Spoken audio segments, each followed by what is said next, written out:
같이 사도신경으로 신앙 고백 드리겠습니다. 전능하사 천지를 만드신 하나님 아버지를 내가 믿사오며 그 외아들 우리 주 예수 그리스도를 믿사오니 이는 성령으로 잉태하사 동정녀 마리아에게 나시고 본디오 빌라도에게 고난을 받으사 십자가에 못 박혀 죽으시고 장사한 지 사흘 만에 죽은 자 가운데서 다시 살아나시며 하늘에 오르사 전능하신 하나님 우편에 앉아 계시다가 저리로서 산자와 죽은 자를 심판하러 오시리라. 성령을 믿사오며 거룩한 공예와 성도가 서로 교통하는 것과 죄를 사하여 주시는 것과 몸이 다시 사는 것과 영원히 사는 것을 믿사옵나이다. 아멘. 오늘 우리에게 주신 하나님 말씀은 구약성경 창세기 39장 2절에서 3절까지 말씀입니다. 구약성경 61페이지에 있는 창세기 39장 2절과 3절의 말씀을 제가 읽어 드리겠습니다. 야훼께서 요셉과 함께 하심으로 그가 형통한 자가 되어 그의 주인 애굽 사람의 집에 있으니 그의 주인이 야훼께서 그와 함께 하심을 보며 또 야훼께서 그의 범사에 형통하게 하심을 보았더라. 아멘. 오늘 주신 말씀을 가지고 하나님이 보내셨다 두 번째 시간으로 어디서든 함께 하신다라는 제목으로 함께 말씀의 은혜를 나누도록 하겠습니다. 어제 우리는 요셉이 형들에 의해 구덩이에 던져지는 장면을 살펴보았습니다. 형들에 의해 다시 꺼내져서 이스마엘 상인들에게 팔린 그 요셉의 나이는 불과 17살밖에 되지 않았다. 그런데 그가 그렇게 자기를 사랑해주던 아버지의 집을 떠나 저 이방 땅 한 번도 가본 적이 없는 애굽으로 팔려가게 되었고 이제 그 애굽에서 요셉의 삶은 어떻게 되었는지를 우리가 오늘 살펴보게 될 것입니다.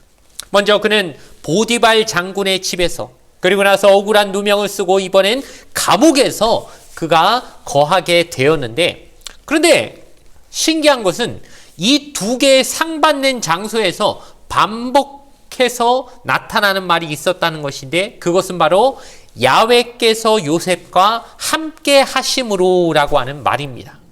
39장 전체를 봤을 때 이 말이 무려 4번이나 반복되는데 2절과 3절과 또 21절, 23절 무려 4번이나 하나님은 요셉과 함께 하셨다라는 말이 반복해서 나타나고 있다는 겁니다.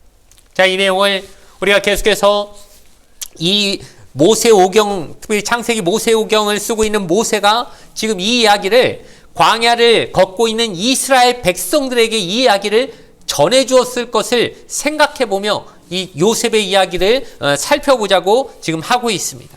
자, 이스라엘 백성들이 지금 광야를 지나고 있지 않습니까? 그들이 가야 할 곳은 약속의 땅 가나안인데 지금 걷고 있는 곳은 앞에 정말 모래밖에 보이지 않는 그런 광야입니다. 그러니 그들의 마음이 과연 편했을까요?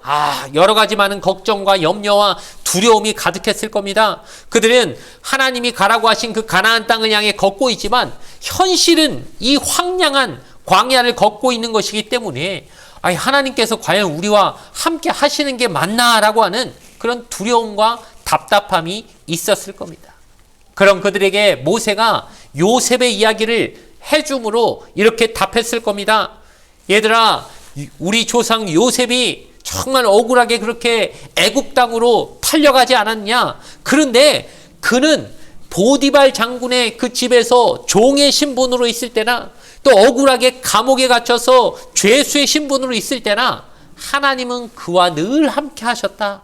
그러니 너희가 지금 주변을 봤을 때 광야고 모래밖에 보이지 않고 아무것도 없는 이 황량한 곳에서도 하나님은 우리와 함께 하실 것이다. 요셉과 함께 하셨던 하나님이 우리와 지금 이 광야에서 함께 하실 것이다 라고 하는 이 확신을 분명히 새겨 주었을 겁니다. 왜냐하면 하나님은 장소를 가려서 우리에게 임재하시는 분이 아니기 때문입니다. 어디서나 우리와 함께 하시겠다. 임마누엘로 우리에게 약속하신 분이시기 때문에 요셉이 뭐 보디발 장군의 집에 있을 때나 감옥에 있을 때나 그가 어디 있느냐가 하나님이 함께 계시냐 안 계시냐의 문제가 아니라 하나님 앞에서 요셉이 하나님 앞에서 그 사는 그 삶 안에서 하나님은 함께 하셨듯이 이스라엘 백성이 가나안 땅에 들어갔든 아니면 애굽 땅에 있든 아니면 그 중간 광야 어디에 있든 우리와 함께 하신다. 그러므로 요셉과 함께 하셔서 그를 형통하게 하신 것처럼 우리와도 끝까지 함께 하실 것이라는 걸 이스라엘 백성들에게 분명히 확신 있게 전해 주었을 겁니다.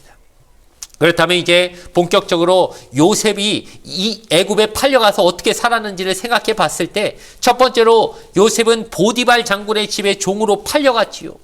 아유, 가나안 땅에서는 아버지 집에서 제일 사랑받던 아들, 막 형들은 입어보지도 못한 채색 옷을 입으면서 거기서 아주 그냥 애지중지 금지오겹 키웠던 그 아들이, 그 자녀가 아니 남의 집에 그 종으로 팔려갔다는 게 참 얼마나 이 황당한 일입니까? 그럼에도 불구하고 요셉은 하나님 앞에서 정직하고 성실하게 그 노예로서 종의 그 주인의 일을 해주는 거지만 이거 뭐 그렇다고 벌레 그냥 농땡이 피우고 어디 안 보이는 데 숨어가지고 일 안 하고 그냥 띵가띵가 하려고 하는 게 아니라 정말 내 일처럼 그렇게 하니까 하나님이 그와 함께 하시는 것, 그를 형통하게 하시는 게 놀랍게도 그 주인 보디발 눈에도 그게 알아챌 만큼 하나님이 그를 복주시는 그 모습이 그에게 보였다는 것이죠.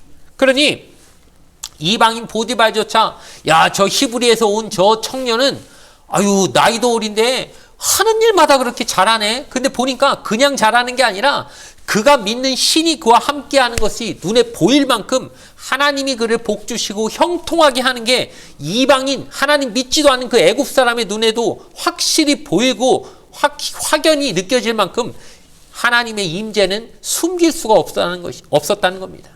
그런데 그것이 뭐 요셉이 그럼 내가 하나님 나와 함께 하십시오. 내가 이 집에서 좀 주인의 눈에 띄어가지고 출세 한번 해봐갖고 비록 내가 노예로 팔려왔지만 일단 노예 신분부터 벗어나서 그 다음엔 주인의 마음에 쏙 들어가지고 한 자리 해먹어갖고 그냥 애굽에서 나는 그래도 좀 높은 위치에 올라가가지고 저 가나안 땅에서 나를 팔아먹은 저 형들 그냥 눈에 보이기만 하면 내가 힘을 일단 키운 다음에 가가지고 다 복수하려니까 하나님 나 여기서 한번 출세 한번 하게 나하고 함께 해주십시오. 뭐 그런 식으로 욕망을 가지고 야망을 가지고 이렇게 하나님을 이용하려고 해서 그래서 하나님의 임재를 구했고 이 하나님의 임재가 함께했다는 것이 아니란 걸 우린 너무도 잘 알 겁니다. 요셉이 뭐 성공하고 싶어갖고 하나님 앞에 그냥 하나님 나 좀 도와주십시오. 나 함께 해주십시오. 이렇게 한 것이 아닙니다. 오히려 그냥 자기에게 맡겨진 일을 누가 보나 안 보나 신실하게 하면서 내가 하나님 앞에서 떳떳한 것이지 사람 눈에 잘 보이려고 내가 이 일을 하는 거 아니야. 나는 하나님의 자녀로서 언제 어디에 있을 때나 나는 하나님의 자녀로서 신실하게 사는 거야. 하나님 앞에서 정직하게 사는 거야. 이 마음으로 무슨 일이든 했더니 보디발의 집에서 그가 하나님이 함께 하시는 사람, 하나님이 그가 하는 일을 형통케 하신다는 것이 이방인들의 눈에도 확연히 보일 만큼 그렇게 하나님은 그에게 복을 주시고 함께 하시며 임재하셨다는 겁니다. 그런데 그렇게 신실하게 했더니 보상이 온 게 아니라 우리가 잘 알듯이 완전히 또 거기서 억울한 일이 벌어집니다. 보디발의 아내가 요셉을 보고 막 유혹을 하지 않습니까? 근데 요셉은 거절하지요. 왜냐하면 나는 하나님 앞에서 하나님의 눈앞에 나를 보고 계시다고 생각하며 사는 사람인데 하나님이 지금 나를 보고 있는데 나보고 이런 큰 악을 저지르라는 것입니까? 됐습니다라고 하면서 그 유혹을 단호히 탁 뿌리치고 나갔다가 오히려 누명을 써가지고 우리가 또 알듯이 감옥에 갇혀버립니다. 진짜 억울한 일이죠. 얼마나 참 부당한 모습입니까? 하나님 앞에서 진짜 정직하게 살려고 그렇게 용기 있게 행동한 것인데 바른 일 했다고 감옥에 갇히다니 이 말이나 됩니까? 그런데 성경은 또 어떻게 말합니까? 21절에 바로 말하기를 야훼께서 요셉과 함께 하시고, 아니 요셉이 감옥으로 지금 위치가 바뀌었습니다. 보디발 장군의 집에 살다가 감옥으로 사는 환경이 바뀌어버렸습니다. 그런데 뭐는 여전히 똑같습니까? 하나님이 함께 하신다, 하나님이 임재하신다는 똑같이 요셉의 삶에 그대로 반복되고 있다는 겁니다. 그러니 그가 있는 곳이 보디발 장군의 집이든 아니면 감옥이든 상관없이 하나님은 그와 함께 하셨다라고 성경은 우리에게 분명히 말해주고 있습니다. 그러니 이게 진짜 우리에게 알려주는 중요한 사실이 있지요. 하나님은 우리가 어디 있다고 하나님은 함께 하시고 어디 있다고 안 하시고 이거 전혀 그런 일이 아니라는 겁니다.